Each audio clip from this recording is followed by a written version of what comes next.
9h05, de volta aqui no Jornal da Bandeirantes Gente, nesse sábado, dia 5 de novembro de 2022. Cláudio Humberto já está conosco, nosso próximo convidado. Eu peço que você faça as honras da casa. Cláudio. Cláudio. Peraí. Desculpa, Oi? Cláudio. Fiz a minha barbeiragem do dia aqui já. Já paguei a minha barbeiragem de hoje. Manda ver, Cláudio. Muito bom dia, deputado Ricardo Barros, deputado que é líder do governo na Câmara, dos deputados mais longevos da Câmara dos Deputados neste momento, tem uma atuação aí vigorosa, corajosa, principalmente quando se trata do papel e do comportamento dos tribunais, sobretudo o Supremo Tribunal Federal e Tribunal Superior Eleitoral. E eu quero começar por aí, deputado, me desculpe, uma provocação, né? A Câmara, enfim, o novo Congresso terá condições de discutir, ao menos, né, o papel que vem sendo exercido pelos ministros do Supremo, pelos ministros do TSE. Nós estamos assistindo a uma situação em que a deputada federal mais votada do país, Carla Zambelli, e também o deputado federal Nicolas Ferreira, jovem revelação aí da política, estão censurados. Né? Simplesmente tem lá uma decisão de um ministro que simplesmente os proíbe de se manifestar através das redes sociais, né? Apesar da Constituição claramente garantir às pessoas o direito à livre expressão. É claro que no exercício dessa liberdade, se alguém cometer um erro vai ter que pagar por isso, sem dúvida nenhuma, como acontece na mídia regular, né? Mas assim, a que ponto chegamos, né, deputado? A gente vive num país em que simplesmente tem lá alguém que se atribui a um poder de reescrever a Constituição, cancelar o artigo da Constituição sobre liberdade de expressão e simplesmente impor esse tipo de medida. Muito bom dia, deputado Ricardo Barros. Já comecei aí fazendo essa provocação e gostaria de saber da sua opinião sobre isso e qual a perspectiva, se é que há, de o Congresso tratar desse assunto proximamente. Bom dia, Cláudio Humberto. Eu vejo que esse é um gravíssimo problema que eu venho alertando há bastante tempo. Eu sou um dos que age no sentido de equilibrar, né, de conter o ativismo político do Judiciário. Fui relator da Lei de Abuso de Autoridade da Câmara dos Deputados, que já ajudou muito. Fui também, como líder do governo, um grande entusiasta da mudança da Lei de Improbidade, para que só vá ser processado quem, de fato, deu o dano, prejuízo ao erário e teve a intenção de cometer o erro, né? Então, eu acho que precisamos mudar essa relação com o Judiciário, mas só uma nova Constituição pode resolver isso. Esse Supremo, do jeito que está, ele dá sempre a última palavra. Já começou lá com Daniel Silveira, né? Deputado com mandato, sendo preso por crime de opinião, jornalistas, agora esses outros deputados que estão aí sendo cerceados, toda a mídia do presidente foi bloqueada, os apoiadores perderam o direito de monetizar as suas plataformas. Houve uma ação deliberada do ministro Alexandre de Moraes em prejudicar a campanha do presidente Bolsonaro. Ele editou umas 30 resoluções nos últimos dias, todas elas no sentido de prejudicar a movimentação da base bolsonarista, assim, claramente nessa direção. Então, eu penso que nós temos que impedir isso. Resoluções do TSE só as publicadas um ano antes da eleição, para que o Congresso possa ainda se debruçar sobre elas e alterar nos 6 meses seguintes, se achar necessário, e temos que conter essa releitura da Carta Constitucional e das leis. A jurisprudência, muitas vezes, está contra o texto da lei, mas expressamente contra o texto da lei. Isso não pode acontecer, não cabe ao Judiciário legislar. No caso, foi uma campanha explícita do TSE contra o presidente Bolsonaro, e eu sempre digo, o presidente eleito Lula, ele vai exercer seus 4 anos de mandato, mas tem que agradecer todos os dias, em primeiro lugar, ao Supremo Tribunal Federal, que o deixou ser candidato, ao TSE, que fez uma deliberada campanha a seu favor, prejudicando diretamente o candidato Jair Bolsonaro. E as pesquisas erradas, que também lhe davam margem, lhe davam o primeiro turno garantido, que não aconteceu, e depois lhe davam margem ampla contra Bolsonaro, que também não aconteceu. Então, esses temas, nós temos que nos debruçar sobre eles, para que não se possa mais permitir que veículos de comunicação e que o judiciário interfiram diretamente no resultado das eleições, como aconteceu nesse episódio da eleição de Jair Bolsonaro. No Rio Grande do Sul, então, foi escandaloso o episódio referente a erros de pesquisa. Deputado Ricardo Barros, prazer ter o senhor aqui com a gente mais uma vez, mas pegando a partir do que o senhor falou agora, o senhor acha que os milhões de votos que o presidente eleito agora, Lula, teve, se deveram a isso que o senhor falou? Ao TSE, enfim, a essa campanha que o senhor disse que houve? O senhor acha que foi enfim, as restrições que aconteceram nas redes sociais, o senhor acha que foi isso, que os eleitores de Lula votaram no presidente Lula por causa disso? Não, nós tivemos eleitores do presidente Lula, que não são muitos, tivemos eleitores contra o governo, em função da crise, comida cara no supermercado, as pessoas insatisfeitas votaram contra o governo Bolsonaro, e tivemos eleitores que, na reta final da campanha, foram induzidos a acreditar que Lula venceria e, para não perder o seu voto, votaram em Lula. 3%, se você fizer uma pesquisa séria, você vai encontrar que mais de 3% dos eleitores respondem que, se a pesquisa da véspera indicar um candidato que não é o que ele prefere, ele muda o voto para não perder o voto. E a diferença nessa eleição foi muito menos de 3%. Então, estatisticamente, né, como gostam de falar aí os especialistas em pesquisa, e que agora passaram para o segundo turno inteiro explicando que a pesquisa não tem que refletir o resultado da urna, não sei para que serve então a pesquisa, né?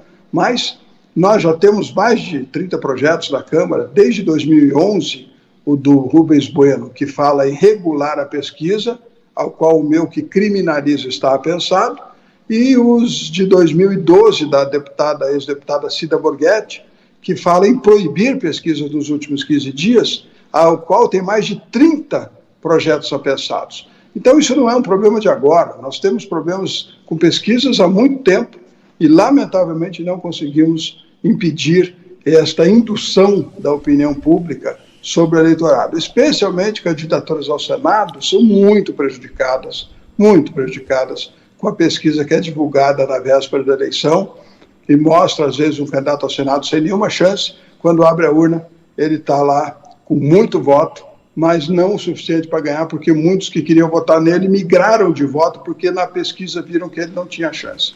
Isso é uma realidade. Deputados de vários partidos da oposição do governo têm projetos lá para coibir essa indução da pesquisa sobre o eleitorado. Quanto à questão do TSE, que tomou todos os comerciais do presidente Bolsonaro na última semana, né, que fez resoluções de todo tipo e todo gosto para cada momento tentar conter qualquer movimento que pudesse favorecer a candidatura de Bolsonaro, isso eu vou fazer um discurso na tribuna listando todas as resoluções do TSE do segundo turno, e vocês vão perceber que é realmente uma campanha explícita, né, para favorecer o ex-presidente Lula, e por isso que vou responder a sua primeira pergunta, Cláudio Berto. Não acho que o Congresso vai agir contra o Judiciário, contra o Supremo e o TSE, porque Alexandre Moraes, né, foi uma peça fundamental, junto com o Rodrigo Pacheco, para que esta campanha acontecesse. O Rodrigo Pacheco não abriu o impeachment contra Alexandre de Moraes e deve ter se comprometido a não abrir nunca, né? Então fizeram ali uma tríade para favorecer o Lula. Então o presidente Lula deve muito ao TSE e ao Supremo, não vai patrocinar o Senado a fazer impeachment de nenhum ministro, né? O Pacheco também está no jogo ali, combinou a parte dele, também não vejo que vá se mover contra o Judiciário. Então, na minha opinião, infelizmente, continuaremos assistindo o Judiciário legislar e extrapolar as suas prerrogativas, invadindo prerrogativas exclusivas do Executivo e do Legislativo por mais tempo ainda. Deputado, o senhor acredita que esses projetos que venham a ser eventualmente consolidados num texto único, né?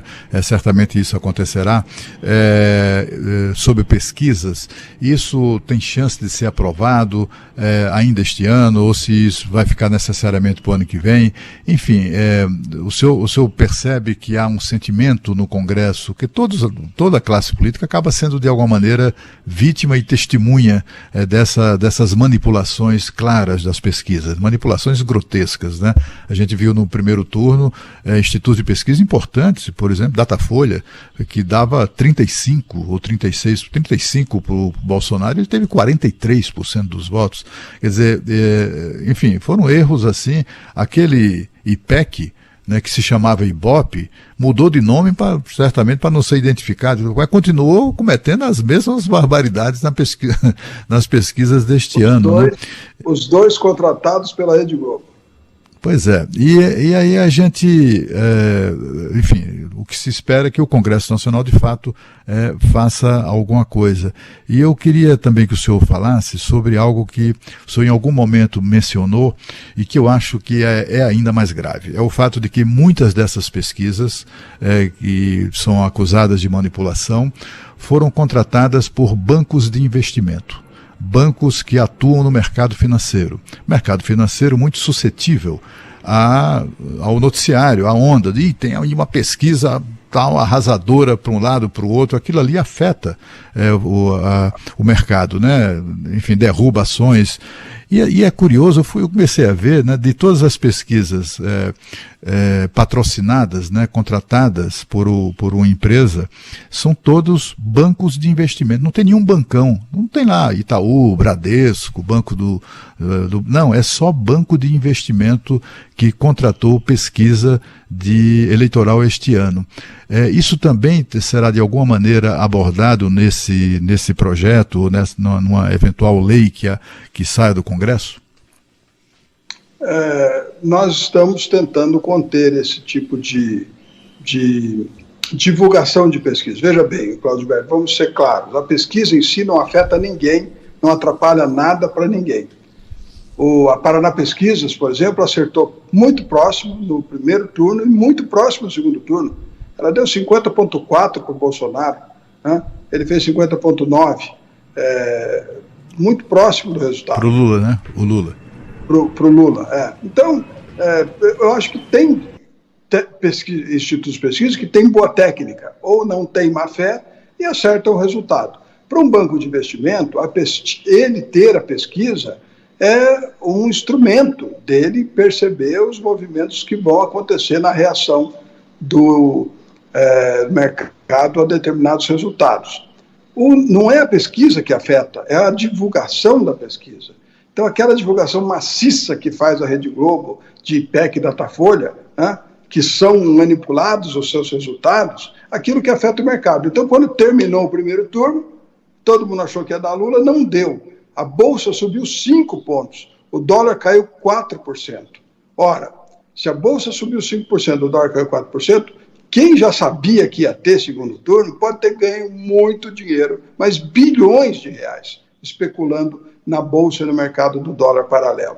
Então, é isso que não é possível permitir mais. Um dos artigos que está na minha lei, que eu propus agora depois das eleições, diz o seguinte: os veículos de comunicação que queiram divulgar pesquisas deverão divulgar todas as pesquisas registradas no mesmo dia e no dia anterior, com o mesmo destaque. Então, se isso for feito, já se resolve essa indução de tentar incutir na cabeça da população o resultado de uma pesquisa que não vai bater com a urna, como a Globo tem feito sistematicamente. Fez em São Paulo, o Tarcísio, né, deu Haddad lá em cima, e depois o Tarcísio estava na frente. No Rio Grande do Sul, deu esse governador Leite lá em cima. Ele só passou para o segundo turno por 2.000 votos, Cláudio Alberto. Se a pesquisa da véspera não tivesse dado ele na frente, ele não teria ido para o segundo turno, e a história da eleição do Rio Grande do Sul seria outra. Então, essas coisas nós temos que admitir que há um mercado, um interesse econômico nessa distorção de pesquisas e impedir que isso continue atuando no nosso país. Então, tem os que querem proibir pesquisas nos últimos dias, como acontece na França, e tem os que querem regular a pesquisa. Eu acho que o ideal é obrigar que todas as pesquisas registradas no mesmo período sejam divulgadas com a mesma ênfase. Assim, isso elimina a formação de opinião de que um determinado resultado vai acontecer, porque tem institutos sérios, que eu acabei de citar, e que acertam praticamente na mosca o resultado da eleição. Deputado Ricardo Barros, líder do governo na Câmara, eu gosto do senhor porque o senhor fala, eu posso até não concordar, mas o senhor não foge de pergunta, fala mesmo e está tudo certo.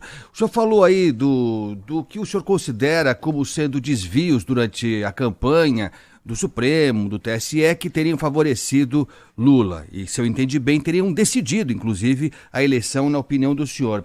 Eu queria falar sobre, por exemplo, o empréstimo consignado, que a Caixa Econômica autorizou com os beneficiários do Auxílio Brasil. O que para muitos economistas, e eu não sou economista, mas para muitos é uma medida bem discutível. Muitas famílias, segundo essas análises, estariam entrando numa arapuca, porque até não se sabe ainda de quanto será esse Auxílio Brasil o ano que vem, enfim, e a pessoa ia contrair uma dívida que talvez ela não tivesse nem condição de pagar. De qualquer forma, foi aprovado na reta final da eleição, com as consequências a favor do governo, acho que isso é inegável dizer isso, e agora a Caixa volta atrás e suspende o empréstimo consignado no Auxílio Brasil. O que foi isso, deputado? Uma recomendação do Tribunal de Contas da União, né, que também tem lá, entre os seus membros, né, aqueles que são ativistas políticos. Então, eu penso que houveram muitas medidas, né, de necessidade de socorro às pessoas, tidas como eleitoreiras por parte da oposição, o que é óbvio, tidas como necessárias por parte do governo. Eu vejo que muita coisa precisa mudar. Por exemplo, quando o governo baixou 35% do IPI dos produtos em geral, televisão, né, geladeira, fogão, uma medida ótima para o consumidor, o Supremo foi lá e suspendeu. Né? Por quê? Porque tendia a favorecer o candidato Bolsonaro. Então, o ministro Paulo Guedes reduziu 10 vezes impostos durante a sua gestão e a arrecadação só subiu, mostrando que aquela tese de que quanto menos imposto, mais consumo e mais arrecadação, ela está válida, está verdadeira. Mas nós, infelizmente, tivemos aí o bloqueio do Supremo em várias medidas que o governo tomou, inclusive na redução dos combustíveis, né, que o Supremo queria proibir de baixar preço. Pode subir gasolina, mas baixar não pode. Ora, são coisas que realmente a história vai mostrar. Mas só na reta final da eleição, deputado, por que não fez antes? Explica para mim. Não fez antes porque não era possível fazer antes. Nós ficamos mais de um ano. Se você pegar a primeira vez que o presidente falou em reduzir impostos dos combustíveis e reduziu a zero os impostos federais, foi em outubro, um ano antes das eleições. E durante todo esse tempo nós ficamos procurando negociar com os estados uma solução que pudesse, né, ser aplicada, e os estados não queriam abrir mão da sua arrecadação. Até que surgiu a ideia de colocar combustível, energia e comunicações como bens essenciais, e a Constituição aí diz que em bens essenciais o limite máximo é 17%. E isso foi feito. Então, não tinha esta solução unilateral, ela não era desejada e nem tinha surgido antes. Claro que o governo o tempo todo tentou compor com os governadores a necessidade de redução de preços dos combustíveis, que decorreu do fator externo, guerra da Rússia e da Ucrânia. Quando isso não foi possível, percebeu-se que os governadores não iam concordar, achou-se uma solução unilateral. Inclui isso como bem essencial, cai o imposto e está resolvido. É o que aconteceu, e baixou o imposto e ninguém morreu por isso, não tem nenhum estado quebrado, pelo contrário, todos arrecadando mais. Então, as soluções vão surgindo ao longo da necessidade e da oportunidade. Eu não tenho, não vou fazer julgamento do contexto, a eleição aconteceu, cada um teve as suas oportunidades de acertar e de errar, né? A última semana teve muitos fatos negativos para a campanha do Bolsonaro, alguns para a campanha do Lula também, do MEI. Então, em eleição ganha quem erra menos. É uma eleição muito apertada, Brasil dividido meio a meio, bolsonaristas mais radicais não se conformam com o resultado da eleição, vão se acalmar ao longo do tempo, eu espero, e nós vamos ter mais 4 anos de um governo que já tivemos 8 anos de Lula e 14 anos de PT. Não tem nada que vá acontecer que a gente já não tenha uma noção, uma ideia, né, do que vai acontecer. E nós vamos seguir em frente, vamos democraticamente fazer cada um o seu papel e vida que segue. Nós precisamos, claro, temos um Brasil polarizado, não é simples assim, os partidos aí falando em aderir ao governo, o eleitor lá na ponta não aceita essa posição.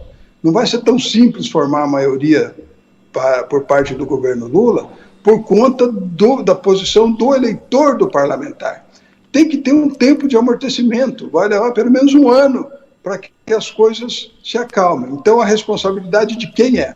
Do presidente eleito Lula, de reunificar o país, de tomar decisões que sejam palatáveis para o conjunto da sociedade, de agir numa direção mais consensual, né? Segurar um pouco os seus radicais também, para ver se a sociedade se harmoniza de novo, porque infelizmente temos um país muito dividido nesse momento. Deputado, o senhor falou aí nessa questão que é fundamental, será essencial, né, para o futuro governo e também para o país, que é a composição do governo, das forças do governo no Congresso Nacional. Hoje o Congresso tem instrumentos que o deixam muito mais autônomo em relação, depende menos, né, inclusive na liberação de recursos em razão das emendas, da emenda de relator, etc., das emendas de relator. E aí eu queria saber isso, como o senhor também tem aí um entendimento do seu partido, o Partido Progressistas, que é o líder desse grupo de partidos de centro, né, chamado Centrão, e que há uma conversa ali com a União Brasil para uma eventual fusão, etc., e com isso fortalecer esse grupo. Eu queria saber do senhor, assim, quais são as perspectivas objetivas, né, de o Centrão integrar aí a base de apoio do governo? O senhor acha mesmo que vai ter que passar por esse período aí de maturação, aí, de amortecimento, né, de 1 ano, etc., ou isso é viável já no início do novo governo? Eu não acredito que isso possa acontecer agora.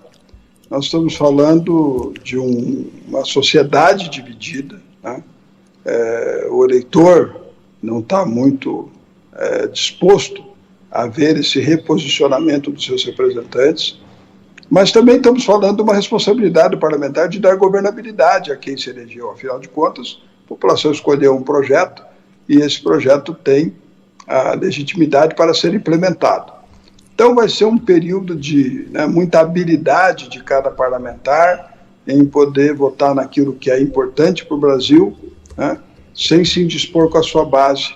Porque quando eu falo do radicalizado, Cláudio Humberto, eu estou me referindo, por exemplo, ao ministro Barroso, que teve que sair escoltado ali em Santa Catarina, porque a população percebeu sua presença e imediatamente houve um tumulto, né? Então, é isso que eu falo da sociedade polarizada. O parlamentar que, vamos dizer assim, de forma incauta, né, se declarar eleito numa base bolsonarista, se declarar de imediato apoiador de Lula, ele não anda na rua na sua cidade. Então, isso é que vai ter que ter tranquilidade. Todos nós temos que entender que essa eleição não é igual a todas as demais anteriores. Essa eleição dividiu o Brasil. Nós temos, o bolsonarismo é quase uma seita, as pessoas têm uma convicção das bandeiras do bolsonarismo, Deus, pátria, família e liberdade, e elas vão defender isso, porque interessa a eles pessoalmente que essas bandeiras. Não tem a ver com o governo, tem a ver com os valores. Então, eu pelo menos da minha parte, terei cautela necessária para saber ponderar entre votar o que é a favor do Brasil sem parecer que estamos traindo a posição dos eleitores que nos elegeram. É isso, na minha opinião, que cada parlamentar tem que ponderar com muita tranquilidade e vamos, com o tempo, vendo como as coisas se amortecem. A quem cabe unificar o país? Ao presidente eleito Lula. É dele que tem que partir as decisões, as atitudes que demonstrem, né, que o antipetismo não vai ser alimentado pelas suas decisões. Então, quando ele colocou Geraldo Alckmin como coordenador da transição, já fez uma decisão acertada, né? Porque se ele começar a levantar muito a bandeira do PT, o antipetismo vai crescer novamente, né? E ele vai, de novo, manter o país dividido. É isso, é um tempo novo, Cláudio Humberto. É um momento novo e cabe a todos nós, nesse momento, reflexão e sabedoria para tomar decisões corretas. Aliás, diga-se que o deputado Ricardo Barros, né, Cláudio Humberto, foi um dos primeiros que reconheceu a vitória do presidente Lula. Foi um dos primeiros. Ele estava lá, junto com o Arthur Lira, lá na noite do domingo mesmo, né? Então, isso foi importante. Como foi importante também o presidente Bolsonaro, né, Cláudio, a gente comentava aqui, ele demorou para se manifestar de uma forma concreta, né, e clara, mas fez naquela live. Acho que aos poucos as coisas vão se ajustando. Deputado, a gente precisa terminar aqui, vamos marcar outras conversas ao longo dos próximos dias, meses, como a gente fez no governo Bolsonaro, seguramente faremos agora no governo Lula. E o senhor é um analista que tem sempre uma posição bem definida e é importante ouvi-lo. Eu queria rapidinho só saber do senhor o seguinte: o senhor acha que há alguma chance de Arthur Lira e Rodrigo Pacheco continuarem presidente da Câmara e do Senado em função dessa negociação aí para tentar estourar o teto de gastos, que parece que já há um consenso que isso vai ser feito mesmo? Pode passar por aí essa pretensão do governo Lula de ter dinheiro para cumprir algumas promessas de campanha? O senhor acha que pode passar por esse compromisso de manter Arthur Lira e Rodrigo Pacheco, deputado? Olha, a decisão do PT de não lançar candidatos à Câmara e ao Senado decorre do trauma que eles têm de terem enfrentado Eduardo Cunha, perderam para o Eduardo Cunha e custou o mandato da Dilma, né, o impeachment da Dilma. Então eles não vão se arriscar a uma tentativa de eleição contra quem está instalado no poder, tanto Pacheco quanto Lira, e correr o risco depois de tomar um troco, né, dessa ousadia. Então, não concorrer, não ter candidatos do PT à Câmara e ao Senado, decorre deste fato, né, do risco de isso dar errado e implicar numa retaliação posterior. Agora, os apoiamentos poderão ser negociados, mas dentro desse tempo de amortecimento que eu estou alertando aqui que deve haver, né? Porque nenhum parlamentar quer se divorciar do seu eleitor.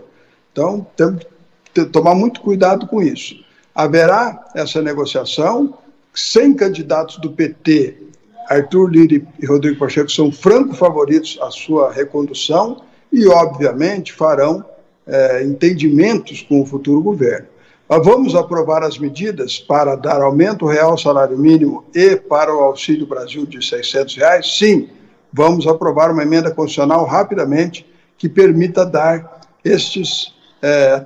a cumprir promessas que foram iguais da campanha do Bolsonaro e da campanha do presidente Lula. Os dois prometeram aumento do salário mínimo, os dois prometeram o aumento do Bolsa Família. Isso, aí depois vem mais a promessa do Lula de R$150 a mais para famílias que têm crianças abaixo de 6 anos do Auxílio Brasil. Aí tem mais a promessa do Lula de aumento real para o servidor público. Aí tem mais a promessa do Lula de corrigir a tabela do imposto de renda para R$5 mil, isento. Isso tudo vai somar 200 bilhões de reais, 180, 200 bilhões de reais. A parte que se refere ao salário mínimo, 10 bilhões, e ao Bolsa Família, R$200 a mais, do Auxílio Brasil, 52 bilhões, eu acho que passa tranquilamente, porque o Bolsonaro também prometeu, e a base bolsonarista não vai negar cumprir uma promessa do líder Jair Bolsonaro. Os demais que o Partido dos Trabalhadores ofereceu, aí não sei se vai passar nesse momento, mas, pelo menos, o que foi promessa dos dois lados, é nossa obrigação entregar para a sociedade. Deputado, só rapidamente eu queria saber, com relação ao teto de gastos, o senhor acha mesmo que vai sobreviver a tudo isso? Porque a gente sabe que o presidente eleito é adorador de gastos públicos, né? Ele já diz que o Estado tem mais a que gastar, etc. O teto de gastos, então, já era, né? Eu acredito que esta emenda constitucional que votaremos nesse momento, ela vai excepcionalizar o teto de gastos para para esse aumento real do salário mínimo, para o Bolsa, para o Auxílio Brasil. Acho que é isso que vai acontecer nesse momento.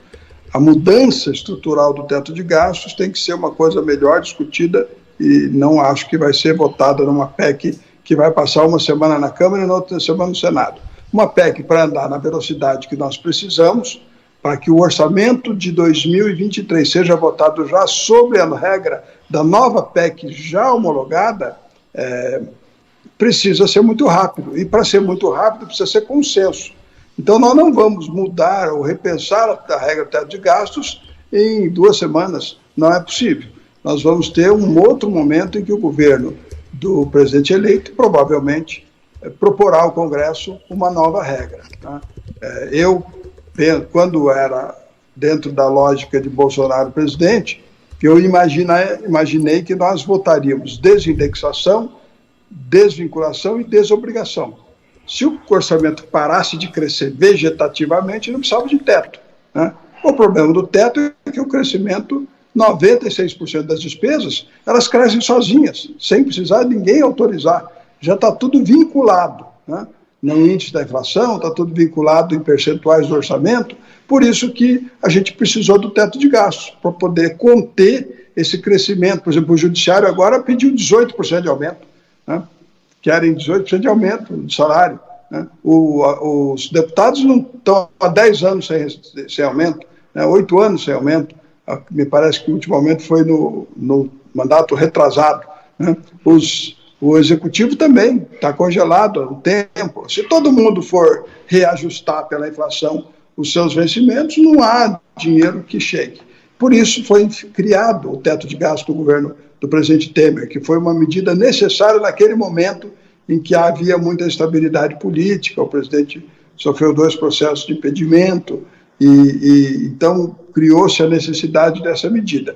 Hoje, talvez não precise, né? Também mais do teto de gastos, mas para isso precisariam medidas que contenham o crescimento vegetativo da despesa pública, o que não combina muito também com a linha do governo do Partido dos Trabalhadores, do presidente eleito Lula, que tem a tendência de favorecer as corporações, aumento do servidor público e tal, que são despesas muito elevadas. Um pequeno aumento do servidor público são muitos bilhões de reais a mais que temos que arrecadar.